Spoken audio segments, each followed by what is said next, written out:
Sir, ಶ್ರಾದ್ದ ಮಾಡೋದಕ್ಕೆ ಸಮಯ ಏನಾದರೂ ಇದೆಯಾ? ಹಾಗೆ ಯಾವ ಕಾಲದಲ್ಲಿ ನಾವು ಮಾಡಬೇಕು?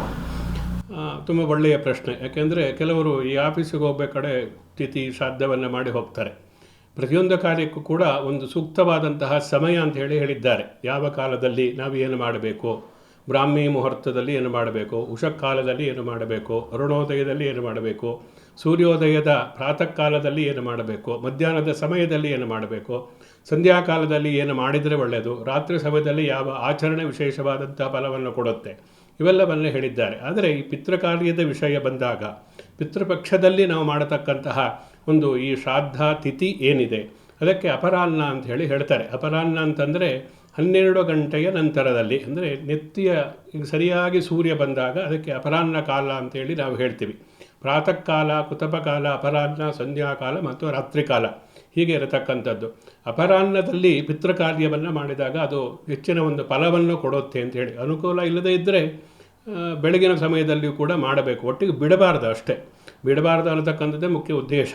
ಶ್ರೇಷ್ಠವಾದಂತಹ ಕಾಲ ಯಾವುದು ಅಂದರೆ 12 ಗಂಟೆಯ ನಂತರದಲ್ಲಿ ಅದನ್ನು ನಾವು ಆಚರಣೆಯನ್ನು ಮಾಡಬೇಕು. ಕೆಲವೊಂದು ನಿರ್ದಿಷ್ಟವಾದಂತಹ ತಿಥಿಗಳಲ್ಲಿ ಮಾಡಿದಾಗ ಚಂದ್ರಮಾನ ಅನುಸಾರವಾಗಿ ಅದು ಅಪರಾಹ್ನದಲ್ಲಿ ಇರಬೇಕು. ಆ ದಿವಸ ತಿಥಿಯ ಒಂದು ವ್ಯಾಪ್ತಿ ಅನ್ನತಕ್ಕಂಥದ್ದು ಸಂಪೂರ್ಣವಾಗಿದ್ದ, ಉದಾಹರಣೆಗೆ ಚೌತಿ ಅನ್ನತಕ್ಕಂಥದ್ದು ಆ ದಿವಸ ಸಂಪೂರ್ಣವಾಗಿ ಇರಬೇಕು. ಅದರಲ್ಲೂ ಅಪರಾಹ್ನದಲ್ಲಿ ಅಂದರೆ 12 ಗಂಟೆಯ ನಂತರದಲ್ಲಿ ಆ ತಿಥಿ ಇದ್ದಾಗ ಅವತ್ತು ಆ ತಿಥಿಯನ್ನು ಆಚರಣೆ ಮಾಡಬೇಕು ಅಂತ ಹೇಳಿ ಶಾಸ್ತ್ರ ಹೇಳುತ್ತೆ.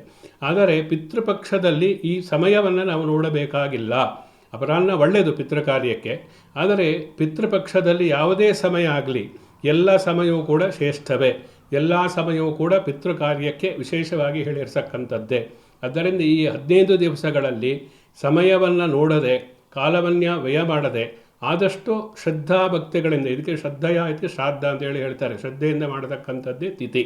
ಆದ್ದರಿಂದ ಶ್ರದ್ಧೆಯಿಂದ ನಾವು ಮಾಡತಕ್ಕಂಥ, ಎಲ್ಲರಿಗೂ ಎಷ್ಟು ಅನುಕೂಲ ಇದೆ, ಎಲ್ಲರೂ ದುಡ್ಡು ಖರ್ಚು ಮಾಡಿ ಆಡಂಬರದಿಂದ ಮಾಡಬೇಕು ಅಂತೇನು ಹೇಳಿಲ್ಲ. ಅವರವರ ಯಥಾಶಕ್ತಿ ದೇವರು ಎಷ್ಟು ಶಕ್ತಿ ಕೊಟ್ಟಿದ್ದಾನೋ ಆ ಶಕ್ತಿಗೆ ಅನುಸಾರವಾಗಿ ಆ ಸಮಯದಲ್ಲಿ ಹಿರಿಯರ ಒಂದು ನೆನಪನ್ನು ಮಾಡಿಕೊಂಡು ಅವರಿಗೆ ನಾವು ಕೊಡತಕ್ಕಂತಹ ತರ್ಪಣಗಳಿರ್ಬೋದು, ಪಿಂಡ ಇರ್ಬೋದು, ಅಥವಾ ಅವರಿಗೆ ಕೊಡತಕ್ಕಂತಹ ಭೋಜನ ಇರಬಹುದು, ಆ ಹವಿಸ್ಸಿರ್ಬೋದು, ಇವೆಲ್ಲವನ್ನು ಕೂಡ ಶ್ರದ್ಧಾಭಕ್ತಿಗಳಿಂದ ನಾವು ಸಮರ್ಪಣೆಯನ್ನು ಮಾಡಿದಾಗ ಮಾತ್ರ ಅದು ಪಿತೃಪಕ್ಷದ ಸಂಪೂರ್ಣವಾದಂತಹ ಫಲಪ್ರಾಪ್ತಿಯಾಗುತ್ತೆ.